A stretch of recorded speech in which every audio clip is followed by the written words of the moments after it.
ഈ പരിപാടി നിങ്ങൾക്കായി സമർപ്പിക്കുന്നത് Kaliyarmadom Vishnumaya temple, Thrikkangode, Ottapalam. Medstar hospital, Suprabhat arcade, near Sreenarayana engineering company, Vadanamkurissi.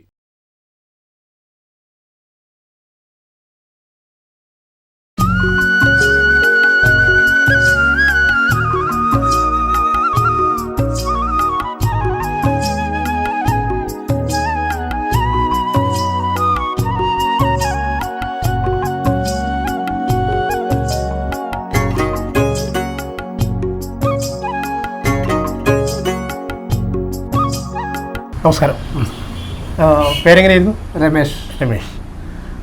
ഒരു ഉപജീവന മാർഗം എന്ന് പറയുന്നത് ഇലക്ട്രീഷ്യനാണ് അല്ലേ? പക്ഷെ നമ്മൾ ഒരു പ്രത്യേകത കണ്ടത്, ഒരു 8.5 ഏക്കറോളം ഭൂമി ഉണ്ടെന്നാണ് അറിയാൻ കഴിഞ്ഞത്. ഈ 8 ഏക്കറോളം ഭൂമി, അതായത് അധ്വാനിച്ച് ഇപ്പോൾ ഉള്ള എല്ലാ കാര്യത്തിലൊരു ഏകദേശം എല്ലാ ഐറ്റംസും, ഒരു വീട്ടിലേക്കുള്ള എല്ലാ ഐറ്റംസും എന്ന് വേണമെങ്കിൽ പറയാം.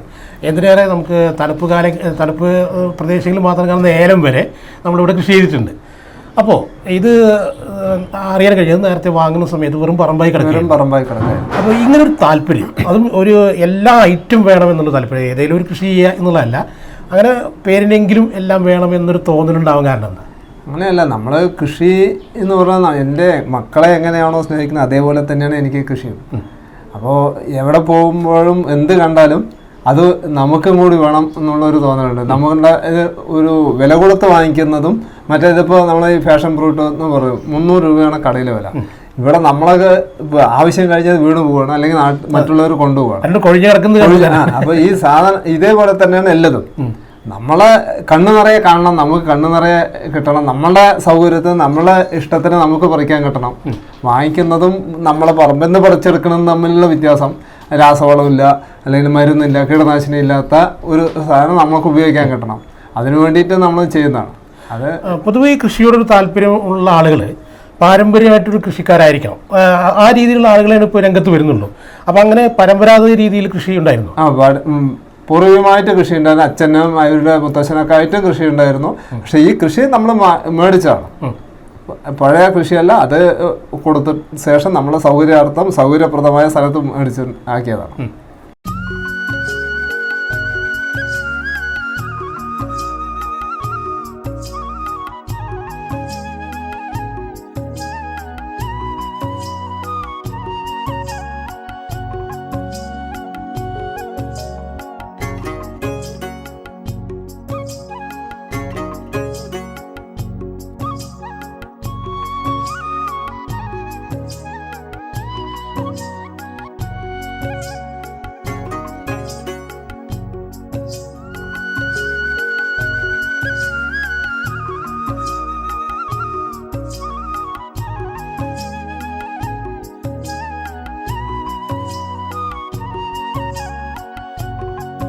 പൊതുവെ നമുക്ക് ഒരു സാധാരണഗതിയിൽ കർഷകനോട് സംസാരിക്കുമ്പോൾ, ഏത് കർഷകനോട് സംസാരിക്കുമ്പോഴും കാർഷിക മേഖല വളരെ പ്രതിസന്ധിയിലാണെന്നുള്ളൊരു അഭിപ്രായമാണ് വന്നുകൊണ്ടിരിക്കുന്നത്.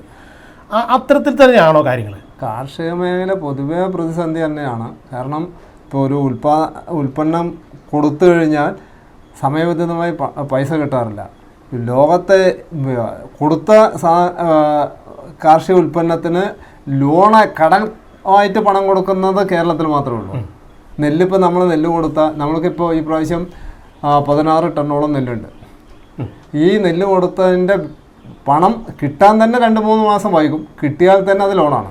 അപ്പോൾ നമ്മളെ വീണ്ടും കടക്കാരനാക്കുകയാണ് സർക്കാർ. ഈ സംവിധാനം മാറിയാൽ കുറേയെങ്കിലും ഈ കാർഷിക മേഖല പിടിച്ചു നിൽക്കാൻ കഴിയും. അല്ലെങ്കിൽ അതുപോലെ തന്നെ കൂലി, ലേബർ ചാർജ് വളരെ കൂടുതലാണ് കേരളത്തിൽ. അത് ലേബർ ചാർജ് ഒരു വിഷയമല്ല എങ്കിലും ഒരു തൊഴിലാളി 5 മണിക്കൂർ കൂടുതൽ ഇവിടെ പണിയെടുക്കാറില്ല. മലയാളിക്ക് പൊതുവെ പണിയെടുക്കാൻ മടിയാണ്. ഇപ്പോൾ ബംഗാളികളും മറ്റു അന്യ സംസ്ഥാന തൊഴിലാളികളും ഉള്ളത് കൊണ്ടാണ് കേരളത്തിലെ കൃഷി കുറേയെങ്കിലും പിടിച്ചു നിൽക്കുന്നത്. അല്ലെങ്കിൽ നമ്മൾ ചെയ്യും. ഇതൊക്കെ ഏകദേശം നമ്മളെ കൊണ്ട് ചെയ്യാൻ പറ്റുന്ന മുഴുവൻ നമ്മൾ ചെയ്യും. വളകൂടലായാലും മറ്റ് ഇതൊക്കെ നമ്മൾ തന്നെ ചെയ്യാൻ പറ്റുന്നത് മുഴുവൻ ചെയ്യും. കാരണം അവർ ലേബേഴ്സ് പറയുന്ന ഒരു ചാക്ക് വളമിടാൻ 400 രൂപ ആണ് അവർ ചോദിക്കുന്നത്. 400 രൂപ നമ്മൾക്ക് ഒരു പ്രാവശ്യം വളമിടണമെങ്കിൽ ഒരു 10 ചാക്ക് ഉണ്ടെങ്കിൽ 4000 രൂപ കൂലി കൊടുക്കണം. ഇതൊരു ബംഗാളി വളമിടുകയാണെങ്കിൽ അത് 2000 രൂപ 1500 രൂപ കൊടുത്താൽ മതി. അങ്ങനെ അതൊക്കെ നോക്കി നമ്മൾ മാക്സിമം ഇതിപ്പോൾ ഈ 2 വർഷമായിട്ട് സ്ത്രീ തൊഴിലാളികൾ പൂർണ്ണമായി ഒഴിവാക്കി, കളപറി ഒഴിവാക്കി കളനാശിനി ഇട്ട് ചെയ്യണം. അതൊക്കെ അതുകൊണ്ട് നമ്മൾക്ക് വലിയ നഷ്ടം അങ്ങോട്ട് വരില്ല. ഇപ്പോൾ താങ്കളുടെ ഫീൽഡ് എന്ന് പറയുന്നത് ഇപ്പോൾ ഈ കാർഷികത്തിൽ നിന്നുള്ളൊരു വരുമാനത്തിലല്ല, കാർഷികം താല്പര്യം മാത്രമാണ്. ഫീൽഡ് എന്ന് പറയുന്നത് ഇലക്ട്രീഷ്യനാണ്. പക്ഷേ ഇത്രയും ഒരു തോട്ടത്തിൽ നമുക്കൊരു നിങ്ങളുടെ ജോലി കഴിഞ്ഞ് ഇതിൽ പ്രവർത്തിക്കാൻ വളരെ നീറ്റായിട്ടാണ് തോട്ടം കിടക്കുന്നത്. അപ്പോൾ അത്രയും കാര്യങ്ങൾ ശ്രദ്ധിക്കാനുള്ള സമയം എങ്ങനെയാണ് ഉണ്ടാക്കുന്നത്? അല്ല, നമ്മൾ ഇത് മാത്രമല്ല, ഇപ്പോഴും 2 വർഷം മുൻപ് വരെ ഞാൻ പുറമെ 2 സ്ഥലത്ത് നെൽകൃഷി പാട്ടത്തിനടുത്ത് ചെയ്തിട്ടുണ്ട്. ഈ വർക്കിന് പുറമെ 2 സ്ഥലത്ത്, അടുത്തല്ല, ഇവിടുന്ന് 10 കിലോമീറ്റർ അപ്പുറം കല്ലേക്കാടും ഒരു 10 കിലോമീറ്റർ അപ്പുറം കൊഴൽമാന്തം 2 സ്ഥലത്ത് ഞാൻ കൃഷി പാട്ടത്തിനടുത്ത് ചെയ്തിട്ടുണ്ട്. അപ്പോൾ കാലത്ത് ഇവിടുന്ന് ഇറങ്ങുന്നതിൻ്റെ മക്കളെ ഭാര്യ 6 മണിക്ക് പോവും സൊസൈറ്റിയിലേക്ക്. അതിനുശേഷം മക്കളെ 2 പേരും സ്കൂളിലേക്ക് പറഞ്ഞയക്കണം. 8 മണിയാകുമ്പോഴേക്ക് അവരുടെ കഴിഞ്ഞിട്ട് അതിൻ്റെ പുറകിൽ ഞാൻ ഇറങ്ങി ഒരു സ്ഥലത്തെ പാടത്ത് അവിടെ എത്തി അതൊക്കെ നോക്കി കഴിയുമ്പോഴേക്ക് വർക്കിന് പോകേണ്ട സമയമാവും. അവിടുന്ന് വർക്കിന് പോയി കഴിഞ്ഞ് തിരിച്ച് വരുമ്പോൾ അടുത്ത സൈറ്റിൽ പോയി കറങ്ങി അവിടുത്തെ കാര്യങ്ങൾ നോക്കിയിട്ട് ഇവിടെ വൈകുന്നേരം 6 മണിയാകുമ്പോഴേക്കും ഇവിടെ എത്തിയിട്ട് പിന്നെ ഇവിടെ പാടത്ത് പോയി ഒരു നമ്മൾക്ക് പിന്നെ ഇവിടെ വലിയ ബുദ്ധിമുട്ടില്ല, കാരണം റോഡ് സൈഡ് ആയതുകൊണ്ട് റോഡിൽ നിന്ന് നമുക്ക് നോക്കാം. പുറമെ ഒരാൾ വരാനില്ല, ഇതിൽ കൂടെ വേറെ ഒന്നും വന്നു പോകാണ്ട് നമ്മുടെ സൗകര്യത്തിലൂടെ കൃഷി ചെയ്യാവുന്നതുകൊണ്ട് വേറെ ബുദ്ധിമുട്ടുകളൊന്നും ഇല്ല ഇവിടെ. അങ്ങനെ അത് നെൽകൃഷി വലിയ ലാഭകരമല്ലാത്തതുകൊണ്ട് മറ്റേ നിർത്തിയതാണ്. ഇത് മാത്രം കൊണ്ട് നടക്കുകയാണ്. അല്ലെങ്കിൽ ഇപ്പോഴും ലാഭം ഉണ്ടെങ്കിൽ 1-2 സ്ഥലത്ത് നമ്മൾ പാട്ടത്തിനടുത്ത് ചെയ്യാൻ നമ്മൾ തയ്യാറാണ്.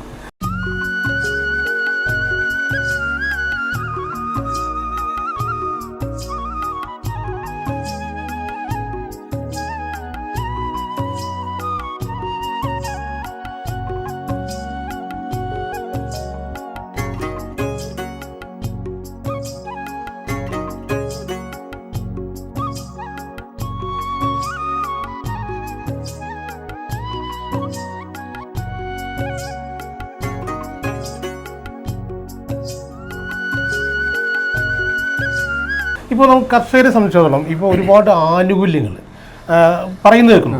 അത് എത്രത്തോളം യാഥാർത്ഥ്യമുണ്ട്, അല്ലെങ്കിൽ അത് നേരത്തെ ഈ സമയബന്ധിതമായി കിട്ടുന്നില്ല എന്നുള്ളത് വലിയൊരു ഘടകമാണ്. നമ്മൾ കുറേ ആനുകൂല്യങ്ങൾ ഉണ്ടായിട്ട് കാര്യമില്ലല്ലോ, അത് കൃത്യമായിട്ട് സമയബന്ധിതമായി കിട്ടണം ഒന്ന്. പിന്നെ അത്തരം ആനുകൂല്യങ്ങളൊക്കെ ലഭിക്കുന്നുണ്ടോ? ആനുകൂല്യങ്ങളിൽ 80% പ്രഖ്യാപനങ്ങൾ മാത്രമാണ്. ഇപ്പോൾ ഒഴിവുകൂലി, രാസവള സബ്സിഡി, അതിന് പുറമെ ബോണസ്, ഉൽപ്പാദന ബോണസ്, അങ്ങനെ ഒരുപാടുണ്ട്. ഒരുപാട് 3-4 വർഷത്തെ ഇപ്പോഴും പുറകിലാണ് കൊടുക്കാനുണ്ട്. ഇതൊക്കെ ഇതെല്ലാം നെല്ലിൻ്റെ വിലയിൽ ചേർത്തിട്ട് കർഷകർക്ക് നെല്ലിന് ഉൽപ്പാദനത്തിനനുസരിച്ചിട്ടുള്ള വില കിട്ടുകയാണെങ്കിൽ കുറച്ചും കൂടി നന്നായിരിക്കും. അത് ഒരു നെല്ലുൽപാദനത്തിന് മാത്രം. പക്ഷേ നമുക്ക് ഒരു കർഷകരെ സംബന്ധിച്ചുള്ള ഇപ്പോൾ ഇവിടെ ഒരുപാട് വെറൈറ്റി കൃഷികൾ ചെയ്തുകൊണ്ടിരിക്കുന്നുണ്ട്. അപ്പോൾ അത്തരത്തിലേക്ക് അതിൻ്റെ ഒരു പ്രോത്സാഹനം, അങ്ങനത്തെ ഒരു പ്രോത്സാഹനത്തിന് ഇപ്പോൾ നാളികേരത്തിനായാലും സർക്കാർ പ്രഖ്യാപനങ്ങളൊക്കെ ഒരുപാടുണ്ട്. അത് പ്രാബല്യത്തിൽ വരുന്നില്ല, അതാണ് ബുദ്ധിമുട്ട്. അത് ഉദ്യോഗസ്ഥന്മാരായാലും ഇപ്പോൾ കേരളത്തിൽ കൃഷിഭവൻ നിലവിൽ വരുന്നതിന് മുമ്പ് 9,000 ഹെക്ടർ 9 ലക്ഷം ഹെക്ടർ നെൽകൃഷി ഉണ്ടായിരുന്നു. ഇപ്പോൾ 1.8 ലക്ഷം കുറഞ്ഞായി. ഈ കൃഷിഭവൻ വരുന്നതിന് മുമ്പായി ഇപ്പോൾ ഒരു കേരളത്തിൽ കൃഷിഭവനിൽ അല്ലെങ്കിൽ കാർഷിക മേഖലയുള്ള അവർക്ക് ശമ്പളം കൊടുക്കാൻ മാത്രം 234 കോടി രൂപൻ്റെ പണം കണ്ടെത്തണം സർക്കാർ. കാർഷിക മേഖലയാണ് ഇത്, കൃഷിയാണെങ്കിൽ കുറഞ്ഞു വരികയാണ്. ഇവരുടെ ശമ്പളം കൂടി വരിക. ഇത് മുഴുവൻ കൃഷിക്കാർക്ക് കിട്ടേണ്ട ആനുകൂല്യങ്ങൾ മുഴുവൻ ഉദ്യോഗസ്ഥന്മാർക്ക് കൊടുത്ത് ആ വഴിക്ക് പോകണം. ഇതിലെ കുറേയൊക്കെ മാറ്റം വരുത്തി, അല്ലെങ്കിൽ കൃഷിയില്ലാത്ത നെൽകൃഷി ഒരു തുണ്ട് പോലും ഇല്ലാത്ത എത്രയോ കൃഷിഭവനുകളുണ്ട്, അവർക്ക് ഈ ശമ്പളം കൊടുക്കണം.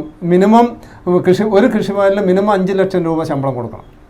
ഈ കൃഷിയില്ലാത്ത കൃഷിഭവനുകളൊക്കെ നിർത്തലാക്കിക്കൊണ്ട് അതൊക്കെ കാർഷിക മേഖലയിലുള്ള അല്ലെങ്കിൽ കൃഷിക്കുമായി ബന്ധപ്പെട്ട് ചിലവാക്കുകയാണെങ്കിൽ കുറേ നന്നായിരിക്കും. ഇതുപോലെ മണ്ണ് പരിശോധന, സർക്കാരിൻ്റെ സംവിധാനത്തിൽ മണ്ണ് പരിശോധന നടത്തുന്നുണ്ട്. നമ്മളെ പാടശേഖരത്തിൽ ഒരിക്കൽ മണ്ണ് പരിശോധന നടത്തിയിട്ട് ഇവിടെ കുറേ ആൾക്കാരുടെ ലിസ്റ്റ് എൻ്റെ കയ്യിൽ കൊണ്ട് തന്നു. അവർ എന്ത് ചെയ്തെന്നറിയില്ല, എല്ലാവരുടെയും പരിശോധനാ ഫലം ഒന്നാണ്. എല്ലാവരും 12 പേരിൽ എന്തോ കൊണ്ട് തന്നാണ്. നെൽകൃഷിക്കാണ് അവർ വന്ന് പരിശോധിച്ചത്. അവർ അതിൻ്റെ റിപ്പോർട്ടിൽ കണ്ടത് വഴുതിരിക നടേണ്ട ഇതാണ് അവർ തന്നിരിക്കുന്നത്. അത് എന്തിനു ചെയ്തോ ഏതിനു ചെയ്തോ എന്ന് ആർക്കും അറിയാം. എല്ലാവരുടെ ഒരേ റിപ്പോർട്ടാണ്. 12 പേരിൻ്റെ ഒരേ അപ്പോൾ അത് നമ്മൾ ബന്ധപ്പെട്ട അധികാരികളോട് ചോദിച്ചില്ലേ? നമ്മൾ ഇതിൻ്റെ പുറകിൽ നിന്നാൽ നമ്മളെ വർക്ക് പോവും, അല്ലെങ്കിൽ ഇത് പോവും. നമ്മളൊന്നും അങ്ങോട്ട് ചോദിച്ചു പോകാറില്ല. അത് കർഷകരിലേക്കുള്ള ഇടപെടില്ല, ഇപ്പോഴും ഈ പ്രഖ്യാപനം മാത്രമായി നിൽക്കുകയാണ്. അതെ, അല്ലാതെ ഒരു ഒരു കൃഷിഭവൻ വേണ്ടത്ര രീതിയിൽ ഒരു കർഷകനെ സമീപിക്കുന്നില്ല എന്നുള്ള തന്നെയാണ് അഭിപ്രായം. അതെ അതെ. അവർ പച്ചക്കറി തൈകൾ അവിടെ കൊടുക്കാറുണ്ട്. പറഞ്ഞാൽ ശീതകാല പച്ചക്കറി എന്ന് പറഞ്ഞാൽ ഒക്ടോബറിൽ കൊടുക്കണം. അത് ജനുവരിയിൽ കൊണ്ട് കൊടുക്കും. കാരണം ആർക്കും വേണ്ടാത്ത സമയത്ത്, ഉണ്ടാകാത്ത സമയത്ത് കൊണ്ട് കൊടുക്കും. അതിൽ വിത്ത് കൊടുക്കുന്നത് മാർച്ചിൽ ഏപ്രിലിൽ കൊണ്ട് കൊടുക്കും. ആ സമയത്ത് കിട്ടിയിട്ട് കാര്യമില്ല, അത് മഴ പെയ്യുന്ന സമയത്ത് കൊടുക്കണം. അതുപോലെ മത്സ്യം ഈ പ്രാവശ്യം കിട്ടിയിരിക്കുന്നത് ജനുവരിയിലാണ്. ഡിസംബറോട് കൂടിയിട്ട് മഴ കഴിഞ്ഞ് എല്ലാ കുളങ്ങളും വറ്റാൻ തുടങ്ങുന്ന ജനുവരിയിലാണ് മത്സ്യക്കുഞ്ഞുങ്ങൾ. ഇത് കിട്ടിയിട്ട് എന്തിനാണ്? അതിന് സർക്കാർ എത്ര കോടി രൂപ ചിലവാക്കുന്നുണ്ട്. ഇത് സമയബന്ധിതമായിട്ട് മത്സ്യകൃഷിയൊക്കെ ഒരു ജൂണിൽ കൊടുക്കാനുള്ള സംവിധാനം ഉണ്ടെങ്കിൽ മാർച്ച് ആകുമ്പോഴേക്ക് അതൊരു കർഷകന് ഗുണമായിട്ട് വരും. ഇത് ഉദ്യോഗസ്ഥന്മാരുടെ അനാസ്ഥയാണ് ഇതിൽ 90%. രാഷ്ട്രീയക്കാരെ മുഴുവൻ പറഞ്ഞ കാര്യമില്ല, ഉദ്യോഗസ്ഥന്മാരുടെ അനാവസ്ഥയാണ്. അവർക്ക് ശമ്പളം ഒരു പ്രാവശ്യം പോലും 1-ാം തീയതി വൈകാറില്ല. കിട്ടാവുന്നതും കൊടുക്കാവുന്നതും മാത്രമേ അവർ വൈകിക്കാറുള്ളൂ. ഇപ്പോൾ പൊതുവെ ഈ തലമുറ കാർഷിക രംഗത്ത് വരാത്തത് ഇത് തന്നെയാണല്ലോ കാര്യം. ഒരു പ്രത്യേക വരുമാനം കിട്ടുമെന്നൊരു പ്രതീക്ഷയില്ല. എന്നും നഷ്ടത്തിലേക്ക് പോയിക്കൊണ്ടിരിക്കുന്ന ഒരു സംവിധാനം. വേറെ ഒരു ഏത് ബിസിനസ് ആയാലും ഏത് ഇതായാലും എന്ത് നമ്മളതിൽ ഇറക്കിയോ അത് തിരിച്ചു കിട്ടും. അത് ഇറക്കാൻ സർക്കാർ ലോൺ കൊടുക്കും, എല്ലാം കൊടുക്കും. ഇവിടെ അങ്ങനെയല്ല. കർഷകനാണെങ്കിൽ ഒരു ലോൺ കൊടുക്കില്ല, കൃഷിക്കാരന് സർക്കാർ ലോൺ കൊടുക്കാറില്ല. നമ്മളെ സ്വന്തം കയ്യിൽ ഭയങ്കര ആരാധകരാണ് എല്ലാവരും. ഒരു ബാങ്കിൽ പോയാൽ നമ്മളെ കൃഷി സ്ഥലത്തിൻ്റെ ഡോക്യുമെന്റ്സ് ആണ് ഇവർ ലോൺ തരാറില്ല. അതിനു പുറമെ ഈ കിട്ടുന്ന നമ്മളെ കയ്യിലുള്ള പണം കൊണ്ട് ഇറക്കി അന്നന്നാ കൂലി കൊടുക്കണം. വൈകുന്നേരം കൂലി കൊടുത്തതിന് പിറ്റേ ദിവസം അവർ പണിക്ക് വരില്ല. ഇത് കൊടുത്ത് നമ്മൾ രാസവളം, ഇത് ട്രാക്ടർ, ഇതെല്ലാം ചെയ്ത് കിട്ടി ഒരു 5 മാസത്തെ അധ്വാനം കൊണ്ട് കിട്ടുന്ന ഉൽപ്പന്നം നമ്മളത് സർക്കാരിന് കൊടുത്തിട്ട് പിന്നെ ഒരു 3 മാസം കഴിഞ്ഞിട്ടാണ് അതിന് ലോണായിട്ട് കിട്ടുന്നത്. ഇപ്പം നാളികേരം കൊപ്ര സംഭരണം ഈ പ്രാവശ്യം നടന്നിട്ടേ ഇല്ല. അത് പ്രഖ്യാപനങ്ങളും പത്രത്തിൽ മാത്രമേ ഉള്ളൂ. അത് തന്നെ പോയി കഴിഞ്ഞാൽ കൃഷിഭവനിലെ ഉദ്യോഗസ്ഥന്മാർക്ക് നല്ല പണിയാണ്. അതുകൊണ്ട് അവർ എത്രത്തോളം വഹിക്കാൻ പറ്റുമോ അത്രത്തോളം വഹിച്ച് ഒരു പഞ്ചായത്തിൽ അവരുടെ പേരിന് വേണ്ടി, പേപ്പർ വർക്കിന് വേണ്ടി ഒരു 2-3 ആളിൽ ചെയ്ത് അവർ ഒരു ഭാഗത്ത് ഒതുങ്ങിയിരിക്കും.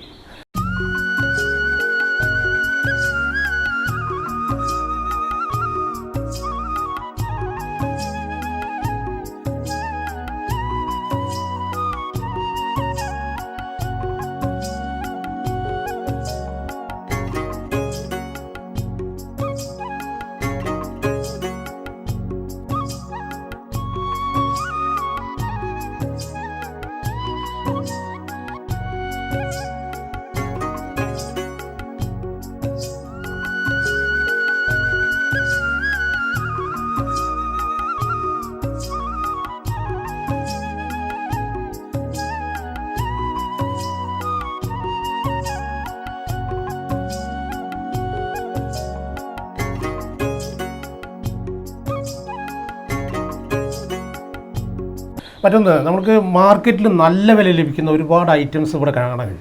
അത് മാങ്ങയുടെ അടിസ്ഥാനത്തിലാണെങ്കിലും മറ്റേ കുറേ ഫ്രൂട്ട്സുകൾ വേറെ, അതിൻ്റെ ഒരു വിപണനം നടത്താറുണ്ടോ, അല്ലെങ്കിൽ എന്താണ് ചെയ്യാറ്? നമ്മളതൊക്കെ ഇവിടെ VFPCKയിൽ കൊടുത്തതാണ്.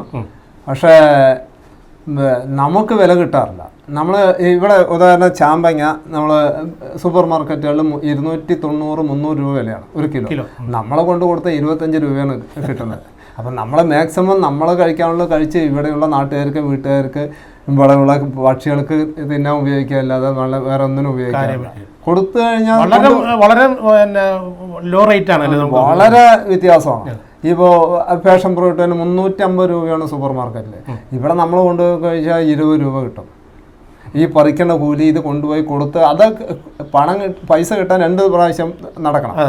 അപ്പോൾ മാക്സിമം ആ പരിപാടികളൊക്കെ ഒഴിവാക്കിക്കൊണ്ട് നമ്മളെ വർക്ക് കർഷകനെ പിന്തുണയ്ക്കുന്ന ഒരു സമീപനം സത്യത്തിൽ ഒരു ഭാഗത്തുനിന്ന് വരുന്നില്ല എന്നുള്ളതാണ്. ഈ പ്രഖ്യാപനങ്ങൾ മാത്രമേ ഉള്ളൂ. പ്രഖ്യാപനത്തിന് ഒരു കുറവുമില്ല. ഇഷ്ടംപോലെ പ്രഖ്യാപനങ്ങളുണ്ട്, ഒന്നിനും ഒരു കുറവില്ല. VFPC നമ്മൾ ഇത് കൊടുത്തിട്ട് 2 മാസം, ഇപ്പോഴും എൻ്റെ ഒരു ബില്ല് അവിടെ കിടപ്പുണ്ട്. ഞാൻ വാങ്ങിക്കാൻ പോയിട്ടില്ല, കാരണം 2 പ്രാവശ്യം നമ്മൾ മേടിക്കാൻ പോയാൽ ഇന്നില്ല, നാളെ ഇല്ല, മറ്റന്നാളില്ല പറയും. പിന്നെ നമ്മൾ വണ്ടി പെട്രോളും കിട്ടാനുള്ള പൈസക്ക്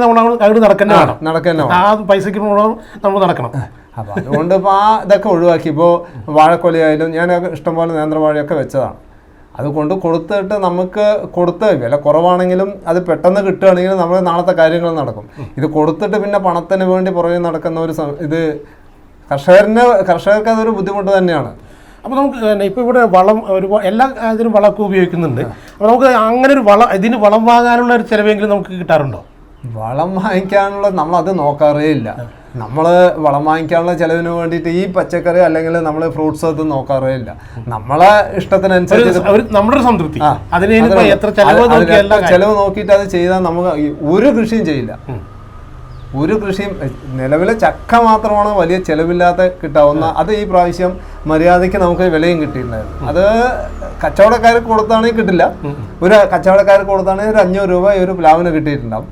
നമ്മളത് ആവശ്യക്കാർക്ക് നേരിട്ട് എത്തിച്ചു കൊടുത്തപ്പോൾ ഒരു 10,000 രൂപയോളം ഒരു പ്ലാവിന് നമുക്ക് കിട്ടി. അത്രയും വില വ്യത്യാസം. 1 കിലോ 50 രൂപയ്ക്കാണ് അവിടെ വിൽക്കുന്നത്. ഈ കച്ചവടക്കാർ ഒരു പ്ലാവ് 500 രൂപയ്ക്കാണ് മേടിക്കുക. അത്രയും എല്ലാം ഇത് തന്നെ. അവരുടെ ലാഭം, അവരുടെ വണ്ടി വാടക, അവരുടെ കൂലി, ഇതൊക്കെ നോക്കിയിട്ടാണ് അവർ ചെയ്യാറുള്ളത്. എന്താ പറയുക, അതിന് സർക്കാരിൻ്റെ ഭാഗത്തുനിന്ന് ഒരു സമീപനം വളരെ മോശമാണ്.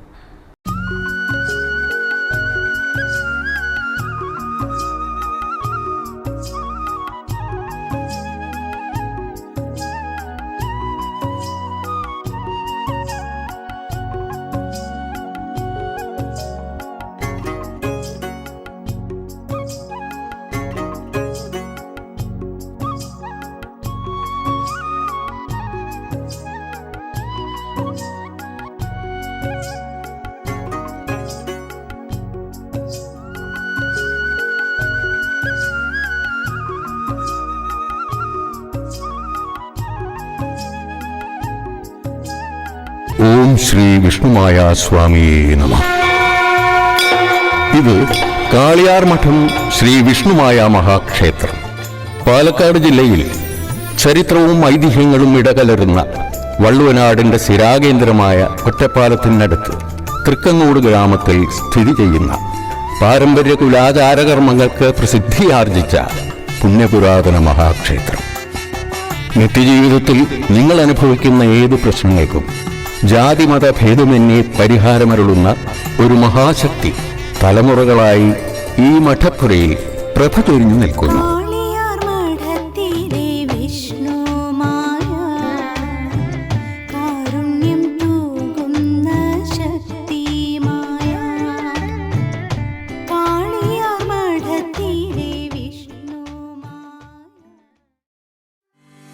ആരോഗ്യ സംരക്ഷണത്തിന് പുതിയ ആശയവുമായി മെഡ്സ്റ്റാർ ഹോസ്പിറ്റൽ പ്രവർത്തനം ആരംഭിച്ചു. 24 മണിക്കൂറും മികച്ച വൈദ്യസേവനങ്ങൾ, ആധുനിക സംവിധാനങ്ങളും പരിചയസമ്പന്നരായ ഡോക്ടർമാരും, lab, ECG, pharmacy, observation, nebulisation, oxygen തുടങ്ങിയ സൗകര്യങ്ങൾ. ആകർഷകമായ ഹെൽത്ത് പാക്കേജുകൾ. 53 ടെസ്റ്റുകൾ ഉൾപ്പെടുത്തിയ ഫുൾ ബോഡി ചെക്കപ്പിന് 2500 രൂപ മാത്രം. 650 രൂപയ്ക്ക് 36 പരിശോധനകൾ ഉൾപ്പെടുത്തിയ മിനി പാക്കേജ്. 43 ടെസ്റ്റുകളോടെ മാസ്റ്റർ ഹെൽത്ത് പാക്കേജ് 1750 രൂപയ്ക്ക്. 39 പരിശോധനകൾ ഉൾക്കൊള്ളിച്ചുകൊണ്ടുള്ള ഫാമിലി ഹെൽത്ത് പാക്കേജ് 1100 രൂപ മാത്രം. 14 ടെസ്റ്റുകളുടെ ഡയബറ്റിക് പാക്കേജ് 850 രൂപയ്ക്ക്. 18 പരിശോധനകളോടെ പ്രീമിയം പാക്കേജ് 1200 രൂപ മാത്രം. 23 ടെസ്റ്റുകളോടുകൂടിയ ക്ലാസിക് പാക്കേജിന് വെറും 500 രൂപ മാത്രം. ആധുനിക മെഷീനറികളുടെ സഹായത്തോടെ പരിചയസമ്പന്നരായ ടെക്നീഷ്യന്മാരുടെ നേതൃത്വത്തിൽ എല്ലാവിധ ലാബ് ടെസ്റ്റുകളും ഉൾപ്പെടെ ലഭ്യമാണ്. റിസൾട്ടുകൾ വാട്സപ്പ് വഴിയും ഇമെയിൽ വഴിയും ലഭ്യമാകുന്നു. കാത് കുത്തിക്കൊടുക്കുന്നതിനും കീറിയ കാത് തുന്നിക്കൊടുക്കുന്നതിനുള്ള സൗകര്യങ്ങളും ഇവിടെ ഒരുക്കിയിട്ടുണ്ട്. കൂടാതെ കിടപ്പ് രോഗികളെ വീട്ടിൽ വന്ന് പരിശോധിക്കുന്നതിനുള്ള സൗകര്യങ്ങൾക്ക് പുറമെ ഇഞ്ചക്ഷൻ, മുറിവ് ഡ്രസ്സിംഗ്, ബ്ലഡ് സാമ്പിൾ കളക്ഷൻ എന്നിവ വീട്ടിൽ വന്ന് ചെയ്തു കൊടുക്കുന്നു. ആരോഗ്യ സംരക്ഷണത്തിന് കരുതലും കൈത്താങ്ങുമായി Medstar hospital, Suprabhat arcade, Sreenarayana കമ്പനിക്ക് സമീപം, വാടാനംകുറിശി. ഫോൺ 9400 047842. പേര് ജ്ഞാനപ്രഭ. ഞാനപ്രഭ. സൊസൈറ്റിയിൽ വർക്ക് ചെയ്യുന്നു. അതെ. എത്ര മണിക്ക് എത്തണം അപ്പോൾ? ഒരു 6-6:15 രാവിലെ. വൈകിട്ടോ? വൈകിട്ട് 3 മണി. 3 മണി. അപ്പോൾ മറ്റൊരു പ്രത്യേകത എന്നോട് സംസാരിച്ചപ്പോൾ മനസ്സിലായത്, ഇവിടെ ഒരുപാട് ഐറ്റംസ്, എന്നാൽ ഒരു വീട്ടിലേക്ക് അത്യാവശ്യം വേണ്ട എല്ലാ സംഭവങ്ങളും ഇവിടെ ഉണ്ട് എന്ന് വേണമെങ്കിൽ പറയാവുന്ന തരത്തിലുള്ള കാര്യങ്ങൾ ഇവിടെ ഉണ്ട്. അപ്പോൾ നമുക്കൊരു ചെടികൾ വയ്ക്കുന്നത് നടക്കും. അത് വേണമെങ്കിൽ ഒരു വാങ്ങിയിട്ട് എനിക്കും വയ്ക്കാം, ആർക്കും വേണമെങ്കിലും വയ്ക്കാം. പക്ഷെ അതിൻ്റെ ഒരു പരിപാലനമാണ് ഏറ്റവും വലിയ പ്രശ്നം. ഇപ്പോൾ നിങ്ങളെ സംബന്ധിച്ചിടത്തോളം ഭയങ്കര തിരക്കുള്ളൊരു ഡ്യൂട്ടിയാണ്. കാരണം ഇത് നിത്യം വേണ്ട ഒരു ഡ്യൂട്ടിയാണ്. നമുക്കൊരു ലീവ് എന്ന് പറയുന്ന ഒരു സംവിധാനം ഈ സൊസൈറ്റിയെ സംബന്ധിച്ചിടത്തോളം ഇല്ല. അദ്ദേഹത്തിൻ്റെ വർക്കും ആ രീതിയിൽ തന്നെയാണ്. പക്ഷേ എന്നിട്ടും നമുക്കിതിനൊക്കെ സമയം കണ്ടെത്തി ഇത് പരിപാലിക്കാനൊക്കെ കൃത്യമായിട്ടുള്ളൊരു സംവിധാനം ഇവിടെ ഉണ്ടാക്കിയിട്ടുണ്ട്. അതെങ്ങനെയാണ് കഴിയുന്നത്? നമ്മളുടെ കുട്ടികളെ എങ്ങനെ പരിപാലിക്കുന്നു അതുപോലെ തന്നെയാണ് നമ്മൾ കൃഷിനെയും പരിപാലിച്ചു പോകുന്നത്. ഞങ്ങൾക്കതിനോട് പ്രത്യേകിച്ച് ഒരു ഇഷ്ടം വേണം. എന്ത് ചെയ്യണമെങ്കിലും അതിൽ അത് സ്ഥാപനമായിക്കോട്ടെ, അത് വീടായിക്കോട്ടെ, അത് ചെയ്യണമെങ്കിൽ അതൊരു താല്പര്യം തന്നെ വേണം. അതിൽ ഏറ്റവും കൂടുതൽ രമേശ് ചേട്ടനാണ് അതിൽ കൂടുതൽ താല്പര്യമുള്ളത്. അതിൽ ഞങ്ങൾ സപ്പോർട്ട് ചെയ്യണമെന്ന് മാത്രം. അല്ലാതെ എല്ലാ ടൈമും നമുക്കത് കൂടെ കൊണ്ട് നടക്കാൻ പറ്റില്ല. എങ്കിലും മാക്സിമം ഞങ്ങൾക്ക് ആവുന്നത്ര അല്ല താല്പര്യം കൊണ്ട് തന്നെയാണ്. എനിക്കും കൃഷിയോട് ഒത്തിരി ഇഷ്ടമായിരുന്നു. ചെറുപ്പം മുതലേ ഞാനതിൽ ശീലിച്ച് വന്നതുകൊണ്ട് താല്പര്യമായിരുന്നു. ഞങ്ങൾ നേരത്തെ താമസിച്ചവിടെയും ഒരുപാട് പച്ചക്കറികൾ ആയിക്കോട്ടെ, കൃഷി, കുരുമുളക്, ഇഞ്ചി, മഞ്ഞൾ, അങ്ങനെ ഒരുപാട് നിറയെ തരം പച്ചക്കറികൾ ഉണ്ടാക്കിയിരുന്നു. വീട്ടിൽ ഒന്നും പുറമേ നിന്ന് വാങ്ങിക്കേണ്ട ആവശ്യം വന്നിരുന്നില്ല. തക്കാളി, മറ്റേ പച്ചമുളക് പറഞ്ഞ് എല്ലാ വീട്ടിലേക്ക് ഒരു അത്യാവശ്യം വേണ്ട എല്ലാ സാധനങ്ങളും, സവാളയും പിന്നെ അങ്ങനെ ഒന്ന് ഐറ്റംസ് മാത്രമേ വെളിയിൽ നിന്ന് വാങ്ങിക്കാറുള്ളൂ. മിക്കതും നമ്മൾ വീട്ടിലുണ്ടാക്കിയ സാധനങ്ങൾ തന്നെയാണ് നമ്മൾ ഭക്ഷണത്തിന് ഉപയോഗിക്കുന്നത്. ഇപ്പോൾ ഇവിടെ ഒരു വെറൈറ്റി രീതിയിലുള്ള കാര്യങ്ങളൊക്കെ നമുക്ക് വിദേശത്ത് നിന്ന് ലഭിക്കുന്ന പഴങ്ങളടക്കം നമുക്ക് ഇവിടെ ചെയ്യാൻ പറ്റിയിട്ടുണ്ട്. ഒരു നാട്ടുകാരുടെ അഭിപ്രായം അല്ലെങ്കിൽ നാട്ടുകാരുടെ ഒരു പ്രതികരണമൊക്കെ എങ്ങനെയായിരിക്കും? നല്ല അഭിപ്രായം തന്നെയാണ് ഞങ്ങളെ കുറിച്ചിട്ട്. കാരണം നല്ല സഹകരണമുള്ള ആൾക്കാരാണ്.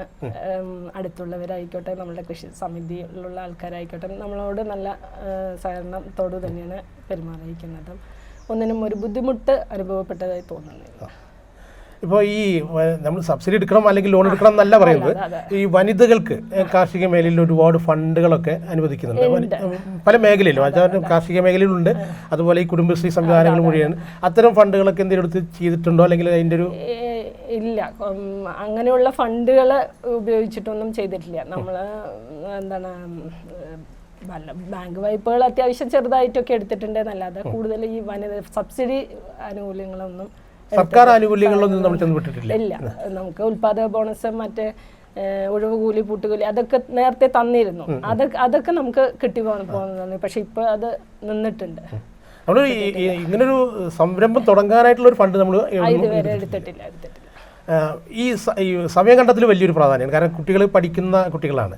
അപ്പോൾ ഒരു 6 മണിക്ക് മാഡത്തിന് സൊസൈറ്റിയിൽ എത്തണം. വൈകിട്ടും ഇതേപോലെ തന്നെയാണ്. അപ്പോൾ ഇതിൽ ഈ കുട്ടികളുടെ പഠിത്തം എത്രത്തോളം അതിനെ ബാധിക്കുന്നുണ്ട്?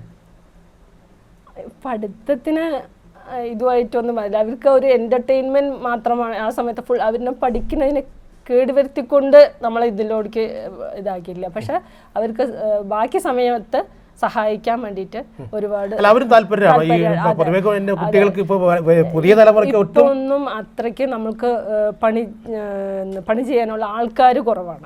ഇപ്പം നേരത്തെ പോലെയല്ല. നേരത്തെയൊക്കെ നമ്മളുടെ ആ പരിസരത്തുള്ളവർ തന്നെ ഒരുപാട് പേരുണ്ടാവും വിളിച്ചു കഴിഞ്ഞവരെ. ഇപ്പം അവർക്ക് തിരക്കിട്ട് ഓരോ ജോലികളിലും പെട്ടവരായതുകൊണ്ട് നമുക്ക് പണി ചെയ്യാൻ ആൾ കുറവ് തന്നെയാണ്.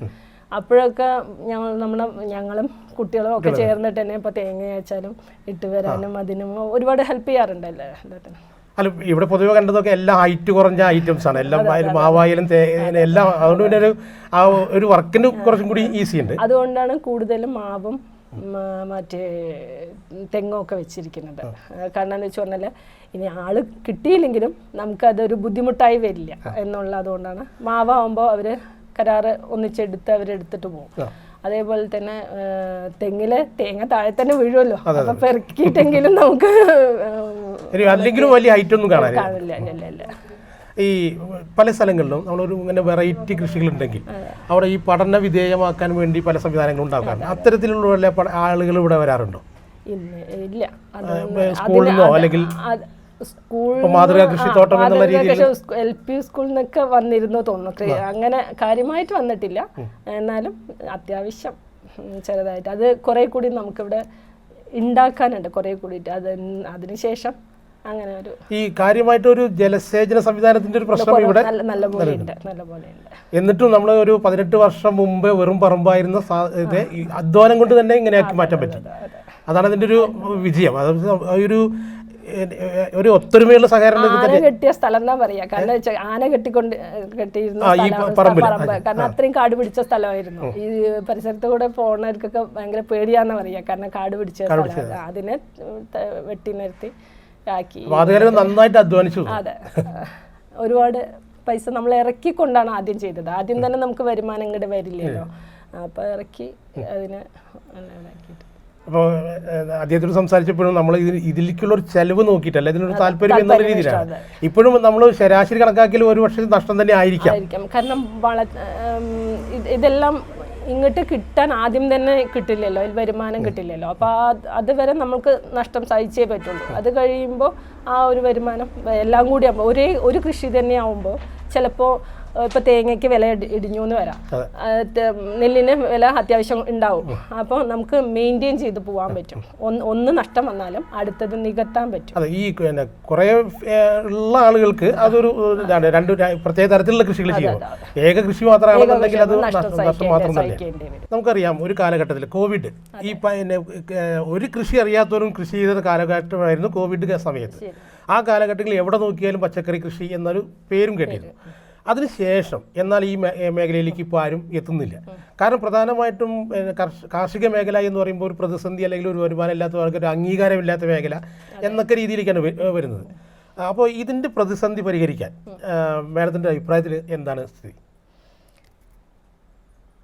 യഥാസമയം അതന്നെ കൃഷി ചെയ്യുന്നതിന് ഒരു ആനുകൂല്യം അവർക്ക് കർഷകർക്ക് കിട്ടുകയാണെങ്കിൽ അത് കൂടുതൽ കർഷകർ ഇതിലേക്ക് വരാൻ താല്പര്യമെടുക്കും എന്നാണ് എനിക്ക് തോന്നുന്നത്. പിന്നെ അന്ന് കുറേ പേര് കൃഷി ചെയ്തു. അപ്പോൾ ഈ ഇതിൽ കൃഷിയിൽ മെയിൻ വരുന്ന ഒരു പ്രശ്നം എന്ന് വെച്ചുകൊണ്ടാൽ ഒരു ചെറിയ ഒരു വഴുതിരിങ്ങോ വെണ്ടയ്ക്കോ അങ്ങനെ ചെറിയ ഒരു ഇത് തന്നെയാണെങ്കിൽ അതിൽ പുഴുക്കേട്, അതുപോലെ കേടുകൾ ഒരുപാട് വരാറുണ്ട്. അപ്പോൾ അത് വന്നു കഴിഞ്ഞാൽ കഴിഞ്ഞു, പിന്നെ ആ കർഷകൻ്റെ മനസ്സ് തളർന്നു എന്നാണ് അർത്ഥം. അപ്പോൾ അതുപോലെ ചെറിയൊരു ഇതെന്ന് ഉദാഹരണം പറഞ്ഞതേ ഉള്ളൂ. അതുപോലെ ഒരുപാട് ഇത് ചെയ്യുകയാണെങ്കിൽ അവർക്കൊരു ധനസഹായം ചെറുതായിട്ടൊന്ന് കിട്ടുകയാണെങ്കിൽ കുറേ കൂടെ കർഷകരെ മെച്ചപ്പെട്ട രീതിയിൽ ചെയ്യുമെന്ന് തോന്നുന്നു. ഒരു പ്രഖ്യാപനങ്ങൾ കാർഷിക മേഖലയിൽ ഇഷ്ടം പോലെ വരുന്നുണ്ട്. ഒരുപാട് ഫണ്ടുകൾ വരുന്നുണ്ട്, ഒരുപാട് കൃഷിയിലെ നമ്മളെ ഇറങ്ങാൻ പ്രേരിപ്പിക്കുന്ന തരത്തിലുള്ള ഫണ്ടുകൾ. പക്ഷേ ഇതൊന്നും യാഥാർത്ഥ്യത്തിൽ കർഷകരുടെ കയ്യിൽ എത്തുന്നുണ്ടോ എന്ന് കൂടിയിട്ട് അറിയേണ്ടതുണ്ട്.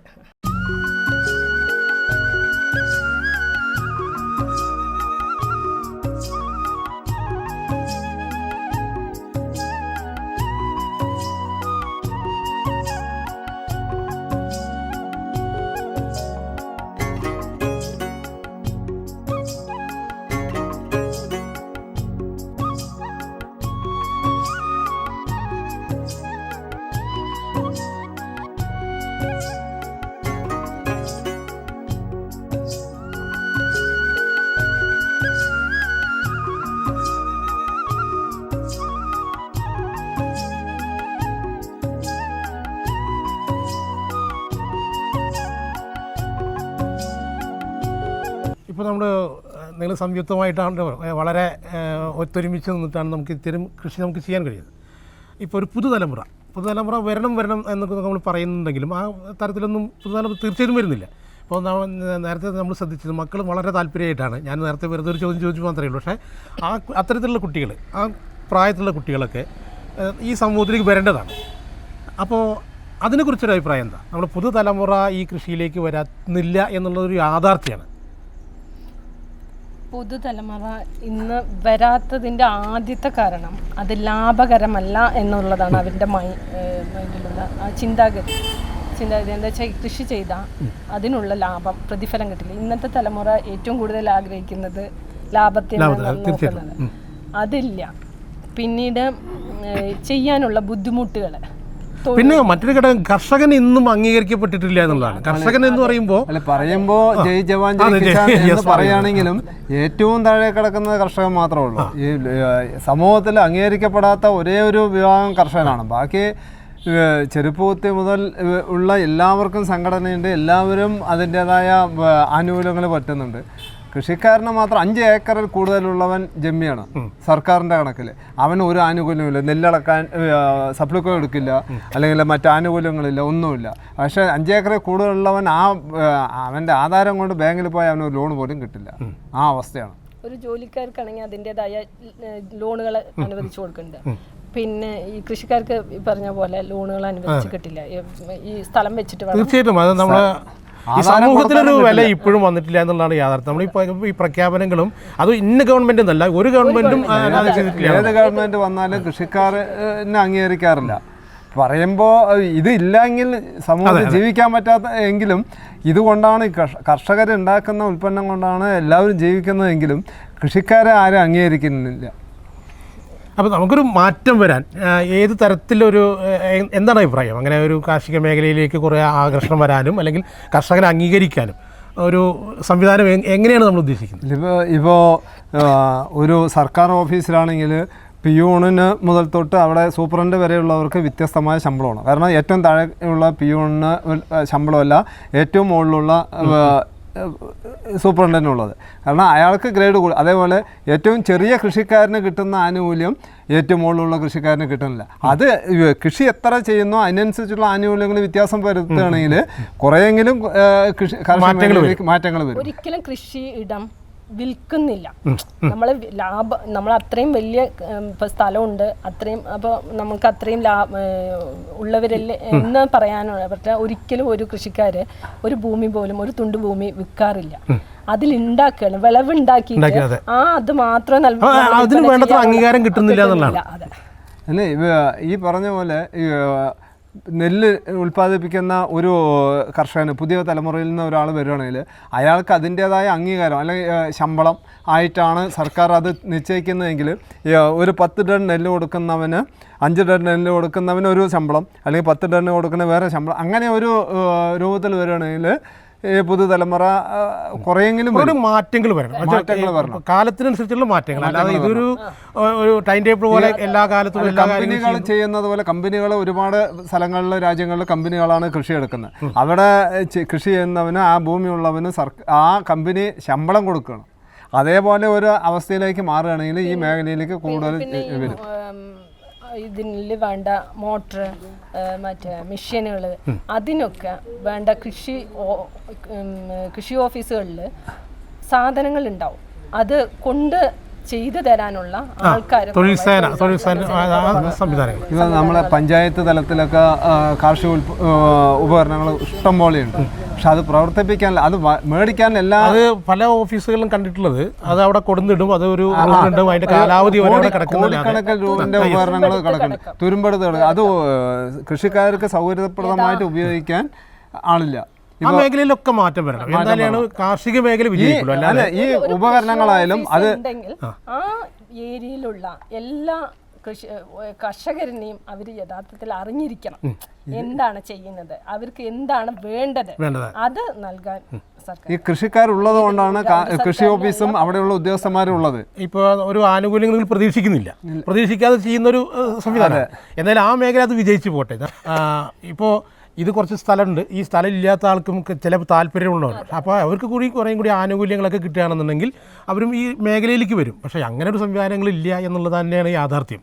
ഇപ്പോൾ എല്ലാ കാലങ്ങളിലും പഞ്ചായത്ത് വയ്ക്കുന്ന ഒരു വകുപ്പ് പോലെ കൂലി പറഞ്ഞ് 18 രൂപ 15 രൂപ കൊടുക്കുന്ന അതും സമയത്തിനില്ല. ഇപ്പോൾ 3 വർഷമായിട്ട് കൊടുത്തിട്ടില്ല സർക്കാർ. അപ്പോൾ എന്തായാലും നിങ്ങളുടെ ഈ സംരംഭം വളരെ വിജയപ്രദമായിട്ട് നമുക്ക് അടുത്ത പ്രാവശ്യം വരുമ്പോഴേക്കും കൂടുതൽ ഫ്രൂട്ട്സുകൾ, വിദേശ പഴങ്ങളൊക്കെ കാണാനും അതുപോലെ കഴിയട്ടെ എന്ന് ആഗ്രഹിക്കുകയാണ്. Thank you.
പരിപാടി നിങ്ങൾക്കായി സമർപ്പിച്ചത് Kaliyar Madom Vishnumaya temple, Thrikkangode, Ottapalam. Medstar hospital, Suprabhat arcade, near Sreenarayana engineering company, Vadanamkurissi.